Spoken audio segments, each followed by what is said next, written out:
So what's the point of hoping if nothing is going to change? That's a question a lot of people ask. Why not just give in to despair? Why not just give in to anger? Why not let the darkness take over? It doesn't take any energy to let the darkness win. It's like floating downstream. To push back against the darkness, to push back against the difficulties and the struggles that you and I are facing, that takes strength. And sometimes it can be exhausting. It's so much easier, and the voice in your head tells you, just give up, just give in. There's no reason to keep on trying. And if you try, often you'll find that it feels like you're fighting a losing battle. I talk a lot about hope. It's something I'm incredibly passionate about. In fact, my life's mission is to deal hope to people, to see people increase their hope level. I think hope is measurable. I think hope is powerful. Hope isn't a wish. Hope is a wish with a plan and the will to execute that plan. Hope is when you see a better future and know what steps you can take to affect that future. Or you see a better future and are trusting someone else to take those steps. That's hope. Hope allows you to face the darkness head on. But I had someone reach out to me recently on Facebook and say, Mark, I'm trying to hope, but it's still really dark. Am I missing something? And my response to them was this: hope isn't an antidote for darkness. It's a response to it. We're always going to fight against darkness. There's always going to be another battle. There is evil in the world. Those voices of doubt that you hear in your head, the voices of condemnation, the people around you and the influences of chaos, they're always going to exist. We don't hope so that they disappear. We hope so that there's an alternative to the darkness. So hope is not an antidote for the darkness. It's a response to it. The reason that I hope, the reason that I hold on to hope, is not because I just wish everything would get better, but it's because if I don't, I let the darkness win. There is real reason for hope in the world. There is a reason to hope in your life. And if you don't have any hope, I would love to share with you how you can have and build hope in your life. But there's always a good reason to hold on to hope. There's story after story after story. Take the story like Viktor Frankl in Man's Search for Meaning, where he observed that those who were in the prison camps, the death camps during World War II, those who had a high hope quotient survived longer than those who didn't. Now, you could die at any moment in the death camps, but some died because they just quit living. And people who stop hoping quit living, and they're an easy target for the darkness. So Viktor Frankl talks about that. Corrie ten Boom in The Hiding Place, again, in that was a really dark chapter in world history, in recent world history. And you see people who held on to hope that things would get better. One of the things that helped people, there's a book, The Happiest Man in the World. I recommend you read that book, The Happiest Man in the World. And in that book, Eddie Jacob, who is the one who authored it, when he was almost 100, also in the prison camps. There's 3 different themes about that. He said, we realized that life changes, nothing stays the same. And there's every bit as good, how can I say that? There is every bit as legitimate reason to think things will get better than to think things will get worse. But you get to choose which one that is. When we choose to hope in the face of darkness, when we choose to hope when the voices around us are telling us to give in to despair, we are injecting light into the darkness.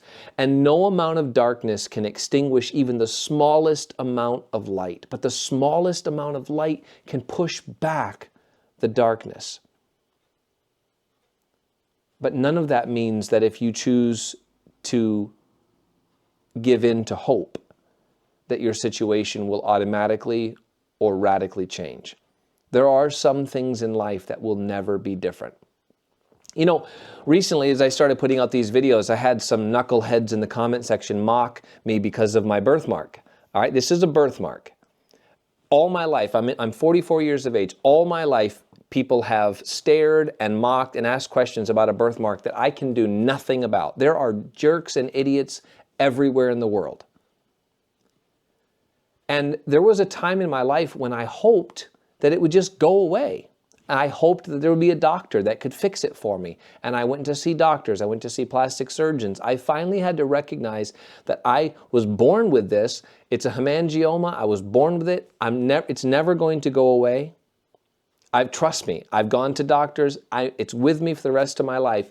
And I could either choose to give in to despair because something couldn't be changed, or I could choose to hope that in spite of a visible flaw that people are going to stare at, in spite of that there would be people who would recognize the value of what I'm trying to offer. That there's no reason to hide from the camera. There's no reason to not talk to people just because I have this visible imperfection. And you might be that same way. You might have a message burning in your heart. And you say, if this was just different in my life, I would share this message with the world. I want you to hold on to hope and share that message with the world, even if nothing changes in your life. Now, I'm just new to this channel. I'm not going to share everything about my life right out of the starting gate, but I'll talk more about that in future videos. But it is important that you understand that hope does not necessarily mean that your situation will change, but no one knows the future. And your future may be better than your present. One thing I know for sure, to give in to the darkness, to let go of hope, is to enter hell. Abandon all hope, ye who enter here. From the Divine Comedy, Dante's Inferno. At the gates of hell. Holding on to hope is good if for no other reason than it keeps you out of hell on earth. You say, Mark, I'm already in hell on earth. Hope will only make your situation more bearable. To abandon hope, there is no limit to the depths that you can fall. I don't pretend to know your situation, and you certainly don't know mine, but I can tell you this. There is no situation that you're facing that couldn't be made more bearable and a little lighter with hope. Hope in the future. Hope that things will improve. Hope that you can still do something in this situation. There's never nothing you can do unless you give up hope. So I told that person, hope isn't an antidote for the darkness. If we hope, the darkness doesn't just disappear. I don't hope so that I can walk around whistling that there are never cloudy days and I'm never discouraged and I never have those voices in my head. I hold on to hope as a response against the darkness. I stand up and fight. And the number one weapon against despair is hope. In fact, despair means down from hope. Darkness and despair is battled against with light and hope. You be that light and hope in someone else's life. Allow light and hope into your own life. That's what I'm trying to do on this channel. I hope that message resonates with you. If it doesn't, then go find a channel that it resonates with you. But if you're interested in learning more about hope and letting hope gain a hold in your life and pushing back against the darkness, then this channel is for you. And I hope this message finds you when you need it most. There is reason to hope, not because it will eliminate the darkness, but because it is the best response to the darkness. And I hope that helps. Thanks for watching.